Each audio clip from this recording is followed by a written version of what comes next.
हैं, ऐसे दारू पी जाती है, ऐसे नशा किया जाता है, इस तरह से अश्लील हरकतें करी जाती, वो तो सारी की सारी बता रहे हैं मोबाइल में। तो नई पीढ़ी को आप नहीं सिखा रहे हो, वो सिखा रहे हैं। तो आप कितने दिन तक बचा पाएंगे अपनी पीढ़ी को? यही हाल रहता है तो कितने दिन बचा पाएंगे? चैलेंज है, ये चुनौती है हम सबके सामने, बहुत बड़ी चुनौती। ये हम उसी दिन जाल में फंस जाएंगे जिस दिन 90% से ज्यादा लोगों का आधार कार्ड इनके पास पहुंच गया, जिस दिन 70% से ज्यादा लोग अपने मोबाइल से पेमेंट करने लग गए। मोबाइल से गूगल पे कौन कौन करता है? कौन कौन करता है? हाथ खड़ा करो। बस तुम सब तो ला गए लपेटे में भाई, नहीं बच सकते। अरे आदिवासी भी गूगल पे कर रहा है, बताओ, फिर तो फंसेगा ही फंसेगा।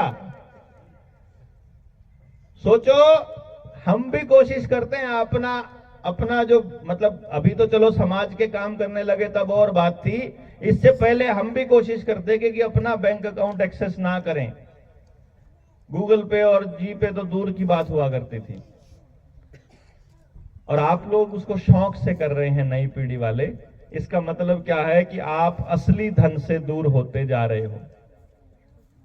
कोशिश कीजिए अपनी परंपराओं को दोबारा से सहेजने की, और कोशिश कीजिए अपनी ग्राम सभा को मजबूत करने की। और ग्राम सभा को मजबूत करने का काम और अपनी परंपराओं को सहेजने का काम सिर्फ एक ही तरीके से हो सकता है कि आपके कबीलों में बैठे हुए जो बुजुर्ग लोग हैं, उनके साथ बैठ करके आज का नौजवान पहले सीखे उनसे कि ये जो आप करते थे ये क्यों करते थे, इसका क्या कारण था, इस लड़ाई को आगे कैसे बढ़ाया जाए। इन्होंने बच्चों को और बुजुर्गों को दूर कर दिया, ये बहुत बड़ा कारण है हमारा अलग होने का। यही हो रहा है ना? और हम आधुनिकता की दौड़ में इस तरह से शामिल होते जा रहे हैं कि इन्हीं के दिए हुए जींस के कपड़े पहन रहे हैं, इन्हीं के दिए हुए ब्रांड के कपड़े जूते पहनते हैं, इन्हीं की दी हुई घड़ी पहन रहे हैं, इन्हीं का दिया हुआ मोबाइल इस्तेमाल करते हैं, इन्हीं का तो रिचार्ज करते हैं, इन्हीं की गाड़ियां इस्तेमाल करते हैं, इन्हीं का पेट्रोल डीजल इस्तेमाल करते हैं। अपना कुछ है ही नहीं है। जब अपना कुछ है ही नहीं है तो अकड़ का है कि भाई, नहीं समझे? अकड़ उसकी होगी ना जो मेरा है, जो मेरा होगा उसकी अकड़ होगी। मेरी धरती है, मैं इसे बचाऊंगा। बचाने के लिए क्या करना पड़ेगा? इस धरती पर पड़ने वाले कीटनाशकों को उससे बचाना होगा। इस धरती को, अंडरग्राउंड पानी खराब हो रहा है फैक्ट्रियों के जरिए, इसको रोकना होगा। अवैध खनन हो रहा है कोयले की खदानों का, इसको रोकना पड़ेगा। आपका कोयला चाहिए इनको, आपके जंगल चाहिए इनको किसी भी कीमत पर, इसलिए ये चाहते हैं कि आप यहां से विस्थापित हो जाओ, इसलिए चाहते हैं कि आप यहां से कहीं भी चले जाओ। ये जंगल दे दो और यहां तुम्हारे लिए मकान फ्लैट बना देते हैं, एसी लगे हुए हैं, 24 घंटे की लाइट है, अभी दिखाई दे रहा है, बाद में कुछ नहीं मिलना। यहां एसी खराब हो गया तो ठीक करने वाला आदमी नहीं मिलेगा, लाइट चली गई तो आएगी नहीं, क्योंकि एक बार बस वहां से निकल जाओ बस तुम, बाकी तुमको तुम्हारी बर्बादी हम अपने हाथ से देख लेंगे। ये हमारे वहां हो चुका है, इसलिए बता रहा हूं मैं। गांव के गांव बर्बाद हो चुके हैं। हर गांव के नजदीक एक फैक्ट्री लेकर के आएंगे, बोलेंगे कि तुम्हारी फैक्ट्री, अब फैक्ट्री आ गई है, अब यहां रोजगार मिलेगा। मेरे गांव में शुगर मिल आया था, मैं आपको बताता हूं। 15 साल तक मेरे गांव के लोग एमएलए एमपी के पीछे घूमते रहे, शुगर मिल लेकर आना है। मैं पूछता था उनसे, शुगर मिल की क्या जरूरत है? तो क्या बोलते थे वो जो मुझसे बड़े थे, वो बोलते थे शुगर मिल आएगा, हमारा गन्ना यहीं गिर जाया करेगा। अच्छा ओके। दूसरा, हमारे बच्चों को रोजगार मिलेगा। अब पता करता हूं, हमारे गांव का वहां पर चपड़ासी से आगे कोई नहीं है। एक ज्यादा से ज्यादा होगा तो कोई क्लर्क होगा, ना उस मिल के अंदर अफसर हमारा एरिया का है, ना उस मिल के अंदर कोई भी मैनेजमेंट का काम देखने वाला वहां का है।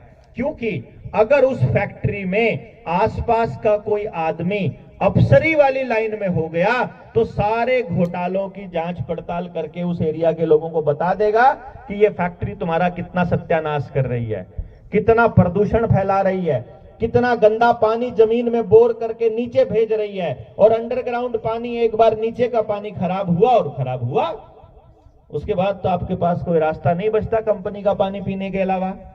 क्यों? पानी इनके हाथ में तो आपकी जिंदगी इनके हाथ में। पानी और खाना, बस दो चीजें इनके हाथ में चली जाओ, आपको कोई नहीं बचा सकता इनका गुलाम होने से। गुलामी से बचने का 2030 तक का दौर ये आखिरी दौर है।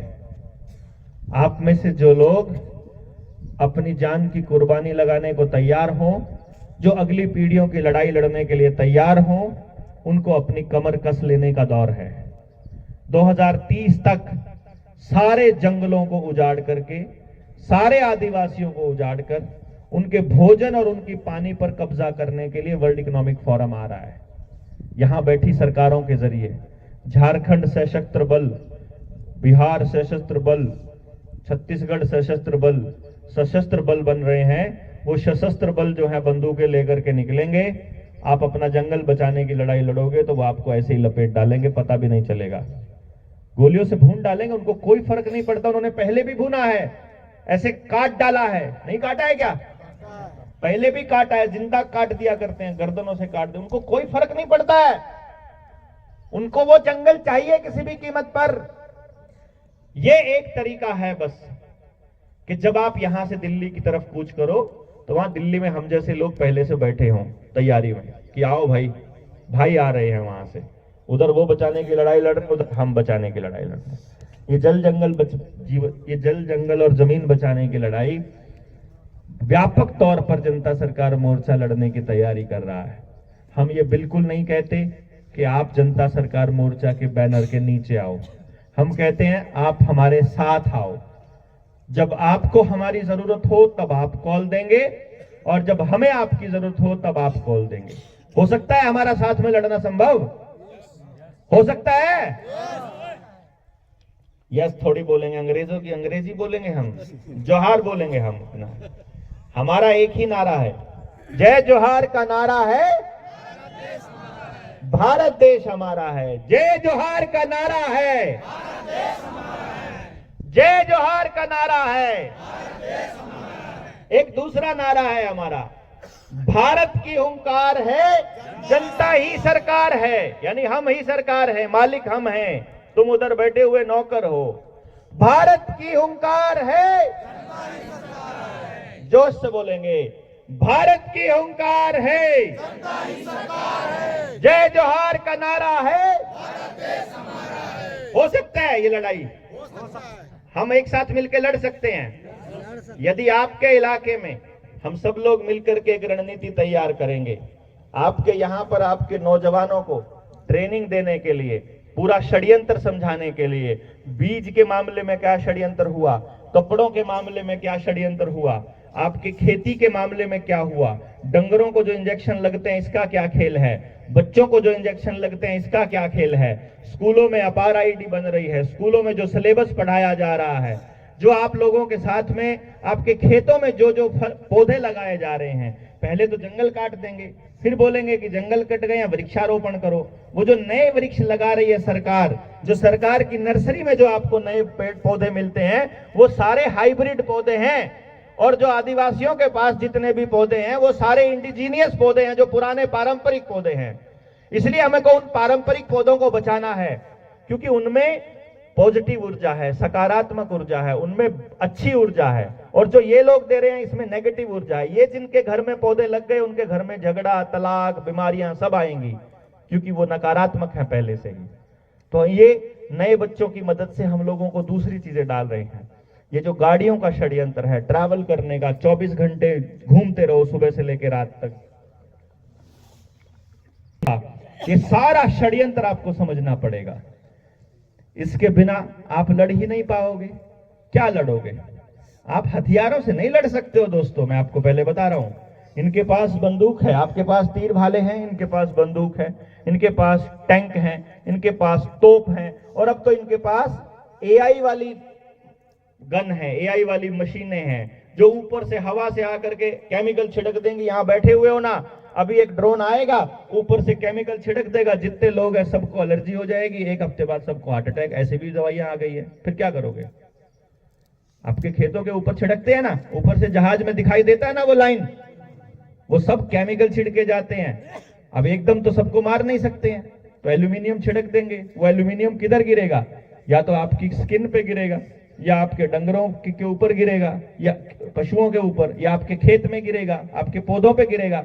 वहां से जो फल खाओगे, जो सब्जी खाओगे, जो खेत की फसल खाओगे, उसके सारे के जरिए पेट के अंदर जाएगा ना वो।